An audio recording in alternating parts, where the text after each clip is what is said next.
All right, everybody, welcome to the show. It is Monday, October 24th. It is 6:39 p.m., and it is getting dark outside, pitch black, actually, here in New England. The seasonal depression is kicking in, but this is the Sons of Saturday Athlete of the Week, brought to you by Whitley's Peanuts. We're going to talk about Whitley's Peanuts later, but first we're going to introduce our special guest. Our special guest and Athlete of the Week is Grant Basile. He is a senior from Wright State. He is from Milwaukee, Wisconsin. Transfers in, is that correct, Milwaukee? Pewaukee. Pewaukee. Okay, Pewaukee, Wisconsin. Came in from Wright State after averaging 18 points per game, 8 rebounds on nearly 50% shooting. And some of you may remember he scored 21 and 5 against Arizona in the NCAA tournament. Grant, welcome to the show. How are you doing today? Good. Happy to be here. Awesome.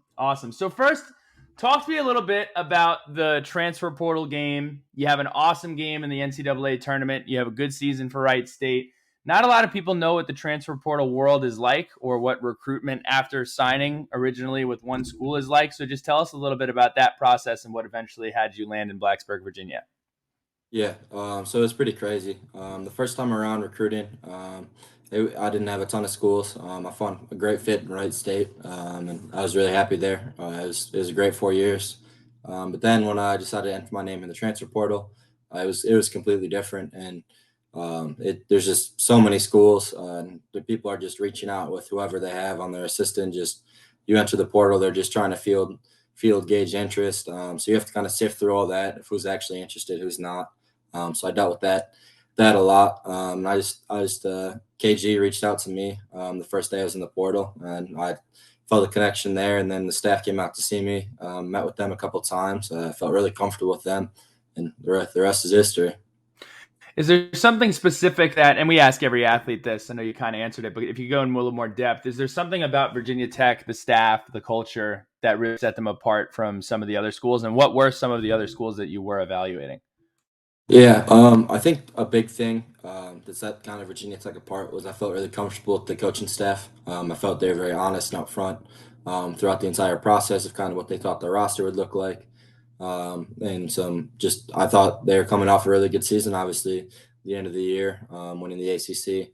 And just some of the actions they run, I felt comfortable playing in their system. I felt it was a good fit for me and for them, just kind of some of the stuff I bring to the table. And then what it kind of came down to, my Final Four, if you will, was Wisconsin, Notre Dame, Iowa State, and then obviously Virginia Tech. You touched on this a little bit briefly right there, but if you watch film of you back at Wright State, you guys can clearly see that you had the ability to score at multiple levels, knock it down from deep, play on the inside. You're 6'9", that all comes with that. But what about specifically about the Virginia Tech system and staff? Did you see yourself fitting in offensively with the Mike Young offense? What about the offense when they pitched it to you really stood out to you? I think even if you go back to watching Coach Young, being from a mid-major, just watching him at Wofford, and they had another kid from Wisconsin, Storm Murphy. So just following them a little bit, but just some of the actions they run, a lot of the way they get their bigs involved in the offense. It's not just sit them on the block and just kind of have them stand there. They move them all throughout their offense. They give them that high post catch that you saw Keve do so much with last year. They utilize their bigs in all different parts of their offense. They let them step out and shoot it. They get them involved in a lot of dribble handoffs. They move them all over, so you're not just a one-dimensional player. I think that fits my game, being able to do a little bit of everything. So I think it was a good fit from that perspective. Yeah, and at 6'9", most people would classify you traditionally as a power forward in college basketball. Do you feel that's an accurate classification based on your abilities, or are you a bit more diverse than what people would traditionally say a power forward can do on the floor? I think in today's day and age, especially, positions are pretty meaningless in our offense. Like I'll play a decent amount of center for them, play some power forward, but I think I have skills to do a lot of different things. I think that's something you guys will see with our team this year. You look at a guy like Justin Mutz, who's just a do-it-all forward. He's 6'7", 6'8", so you classify him as a forward, but we have guys that can flat out just play basketball. So positions don't matter a ton. So I think you could say I can do a little bit more, but I'll definitely classify as a power forward, as a center, just on paper. And what is the area that the staff at Virginia Tech has particularly had emphasis on for you to work on since you got here, be that offensively, defensively, anything specific that KG and the rest of the staff have had you working on as you head into your graduate year?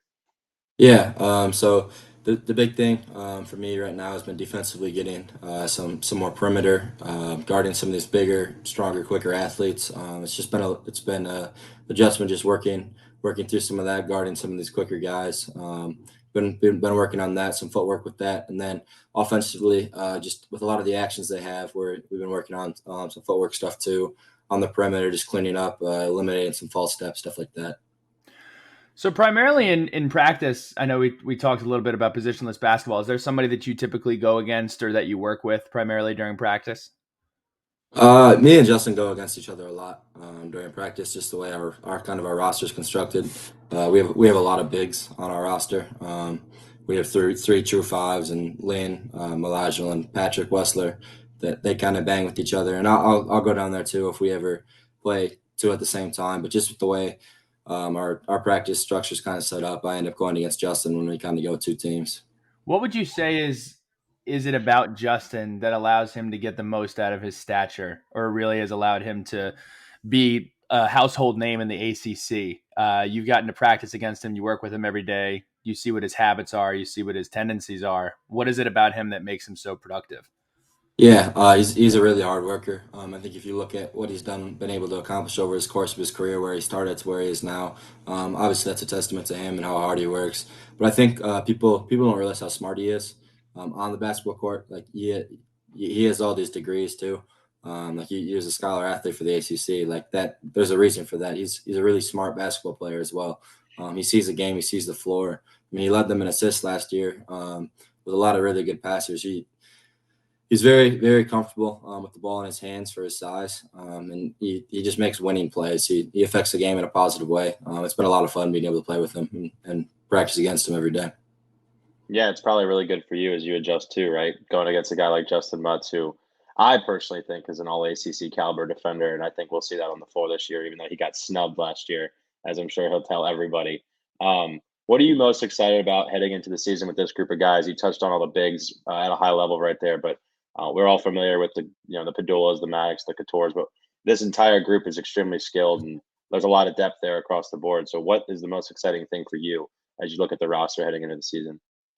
I think the biggest thing will be kind of being able to play in front of the Castle fans. I've kind of been able to meet a decent amount of people, see what game day is like for football. But I think we're all really excited to kind of get into Castle. We have 8 new guys this year, so just kind of really excited to experience that from a fan perspective. Just being able to feel that energy in the building. Aside from Castle Coliseum, is there a venue that you are most excited to travel to, or a specific team or anything? I mean, everybody grows up watching ACC basketball. Is there something about the pageantry about it that you're most excited about? I'm not sure that there's one really. I think honestly, just being able to compete at the highest level against some of the best teams in the country, I'm really excited for. To go on night in, night out, be able to play against the best. I mean, obviously, going to Cameron Indoor will be cool, and then the Carrier Dome will be awesome as well. I think those venues are historic, obviously, but I'm just really excited to just kind of play everywhere. To be honest. We talked a little bit with KG and some of the other players about team goals, and we always ask them about a personal goal. Do you have a personal goal as you head into this season, getting ready for your senior year, your super Um, senior year? Yeah, I think my biggest thing this year is just being able to continue to impact team winning. At Wright State, I've won at every level, and I want to continue to do that and just contribute however I can to Virginia Tech. That'll look a little differently, I'm sure, throughout the year, up and down, as there is with college basketball. But just kind of being able to imprint that on Virginia Tech and just bring some of my college experience here. All right, Grant. Fun talking about basketball. We're going to shift over to rapid fire, but congratulations, Grant. You are the first person on this podcast that is now officially sponsored by Whitley's Peanuts. Sons of Saturday Athlete Week is proudly brought to you by Whitley's Peanuts. Whitley's is a family-owned business that has produced the finest gourmet peanuts for over 35 years, and even better, has been operated by 3 generations of Hokie grads. Use code SOS for 10% off and free shipping of your first order over at whitleyspeanuts.com. I personally love them. They're available in Lane Stadium. You can go ahead and go get them over there. Perused over to their website. Chocolate-covered peanut butter clusters are available at whitleypeanuts.com. Go get you and the family some nuts today from Whitley's, the official preferred peanut of Virginia Tech Athletics and this podcast. Again, that is whitley'speanut.com. So the first question is a timely question. I'm going to receive a lot of crap for this question. Grant Basile, are you a Swiftie? Do you listen to Taylor Swift? I'll dabble a little bit. You dabble. Okay. So have you dabble. listened to the new Midnights album that did come out on Friday? I have not. I've heard great reviews. I have not not had a chance to listen to it yet, but I'm sure I'll get there eventually. Do you have a favorite Taylor Swift song? See, Ed was telling me that this was a dumb question. This is actually a great question. Do you have a favorite Taylor Swift song? I don't know that I can say I have a favorite. I'm trying to think of a classic. Like we'll probably go Blank Space. I mean, that's just okay. That's an obvious. I mean, just I'm not well versed in Taylor Swift, but I'll dabble. Okay, he dabbles. So what would you say? What is your favorite type of music? Who is your favorite musical artist? I'm all over the place. I'll listen to old rap, some of the new hip hop rap. I'll go. My favorite artist is probably 50 Cent. I think some of his classic stuff, his older stuff, and that's probably where I'd land. Mr. Throwback. So here's a question for you. Dinner with 4 people, dead or alive. 1, where are you going? And who are the 4 people you're inviting on dinner? Ooh, 4 people, where am I going? Probably a steakhouse, not sure which one. Probably have to be in a big city somewhere. Not at one in particular. 4 people. I'll probably go Carmelo Anthony. Wow. Can I get a reason for each one? Carmelo. Yeah, Anthony. We'll go. Carmelo Anthony is my favorite player of all time. I love when he played for the Knicks. That was my squad. That was my player. Favorite player of all time. Wow. Melo. That's an interesting one, man. I like it. That's an interesting one. Yeah, it is a unique take. I've gotten some backlash in the recent years since he's been to the kind of the Thunder, the Rocket. Like there's been some. It's not been smooth sailing for him, but it's all right. We'll go Carmelo Anthony. We'll go Mom and Dad can come along. And then who do we want as the last one? Well, you get 2 more. You got 2 more. 2 more. Mm-hmm. 4 4 plus you, so it's reservations for 5. Okay. Yeah, but he took his mom and dad. Yeah. So he's got one more. I thought you said somebody named Mama Dad. I was like, I've never heard of that person. And then Ed shook his head. I was like, it must be a basketball player. Okay, so Mom and Dad. No. Okay. I think we need some. I don't know where I go with the last one. I think we go an actor of some kind, but I don't know. Maybe Kevin Hart for some comedy there as well. Not necessarily a huge Kevin Hart. We'll go Ryan Reynolds. Really like what he does in some movies. We'll go there. Grant, it's very smart of you to work Mom and Dad in there. I love the Mom and Dad shout out, but we'll expand it. We'll give you 2 more spots. So we'll say Mom and Dad are already coming to dinner. With the Carmelo Anthony and Ryan Reynolds tab, I need to get 2 more out of you because I have no idea where you're gonna go. So give me 2 more. I'm all over the place here. Another person. We probably go Randy Moss, favorite football player of all time. Okay. And then last one, we'll go 50 Cent. Wow. So yeah. Grant Basile, you have more championships than your favorite football player and your favorite basketball player combined at the professional level. So that's an interesting stat there. Next one, who is a basketball player on this basketball team right now that no one is talking about that you think is going to break out this year? I think we some of our bigs. I think Malajla and Lynn both do some really nice things for us inside. I think some of our freshmen. I think MJ Collins has kind of been under the radar so far. I think he'll help us with some of his athleticism. People don't realize how good of an athlete he is. I think I'll go MJ Collins. He's pretty under the radar, and I think he'll definitely help us. And then John Camden too. the way he shoots the basketball, I think he'll be able to help us at that 3-4 position. I'll play a little bit of both, but I think those are probably my two candidates. Love those answers. Those are two guys I'm really personally excited about as well. All right, this one's interesting, and it's caused some controversy, I think, among Virginia Tech fans, and particularly me and Billy Ray. So, favorite dining hall, and I know you're a grad student, so this one, I'm guessing I'm going to get the same answer I've got out of everybody else, which is super unfortunate. But favorite dining hall. Yeah, so I'll be honest, I have not eaten in a single dining hall since I've been here. That is now 4 basketball players that have Yeah, not had a meal at a dining hall. That is remarkable. Yeah, I mean we get the student athlete performance center twice a day, 5 days a week. So they do a fantastic job over there. I I'm think not we one gotta. anymore. I think Yeah, we gotta get you over to we gotta West talk to End and KG everything. and get you. Yeah. Yeah. We need to solve this because this is now Mutz, Couture, Camden, and Basile who have all not been to a single dining hall. Yeah.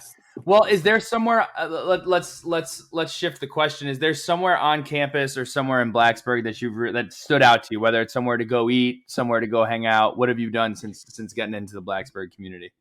I enjoy Lefties. So Okay. me and John Camden actually we're staying at a hotel for a few weeks. We're waiting kind of our apartment to get ready. And Lefties was right over there. We went over there, had dinner a couple times.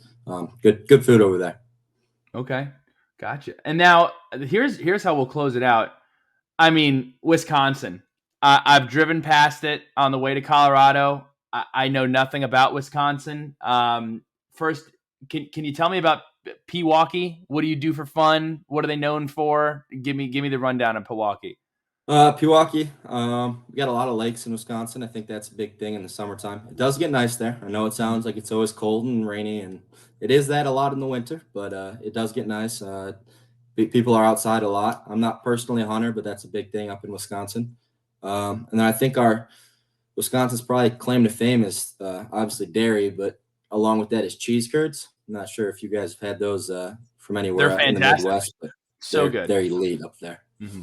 So yeah. Yeah. Everybody talks about hush puppies. I mean, cheese curds are a million times better than hush puppies. Hush puppies for sure. Fried bread. I mean, it's not really. I don't think it's that good, honestly. May get some flack for that. So another question, and shout out to my guy Pete Morris. He was the former Sid for football. He is no longer. He works at, I believe, the University of Illinois or Iowa or somewhere. But he's from Wisconsin. So I have to ask you, what cheese is best? What is your favorite cheese? Oh, favorite cheese? Well, it depends what you're going for. Right. I like a good pepper jack on my sandwich. Okay. But I'll also go mozzarella, just an age-old classic. But overall, I'm probably taking provolone. Provolone. Okay. I'm going provolone. I think it provides the most diversity. You can do whatever you want with provolone. So that's where I'd go.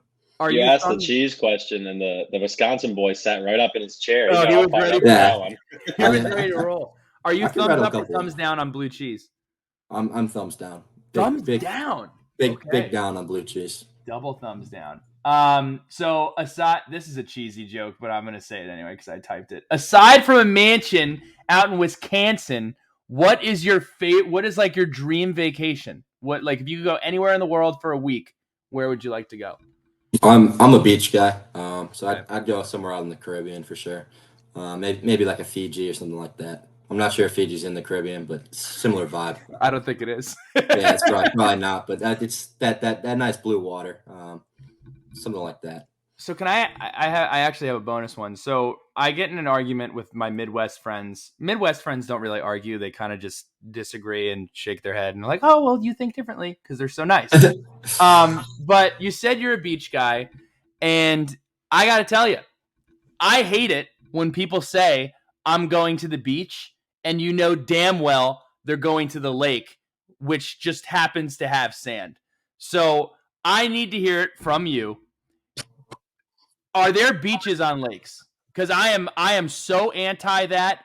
If you just need sand to have a lake, I was playing on the beach in my backyard in my sandbox back when I was a kid. So I need to ask you the definition of a beach. Were you ever saying I'm going to the beach in Wisconsin? What is your thought process there? So I think that's a loaded question because you can go. I'm going to the like you're going on vacation. You're going to the beach. Like you're going somewhere else. Like there's not like a vacation beach in Wisconsin, in my opinion. But like we have Pewaukee Beach. I'm going to the beach right now. That's right down the road. There's a lot of sand around lakes in Wisconsin. That's a thing. So a weekend, yeah, we're going down to the lake. We're going to the beach. Like that's definitely a thing. It's all about context, though. I got you. Okay. All right. I'll let it slide. Grant, that's it. Appreciate you joining us. This is your time now. This is Sharky's shout out. So to take us out of the podcast, let people know where to follow you. Shout out whoever you'd like to shout out, and you're going to close us out on the podcast here. Yeah, just on Instagram, Grant Basile, and really looking forward to playing in front of the Castle fans. I'm excited for a good year for us. I think we have a chance to be pretty good. So thank you guys for having me. Appreciate it. Absolutely, Grant. Thank you so much for joining us, and good luck this season. Thank you.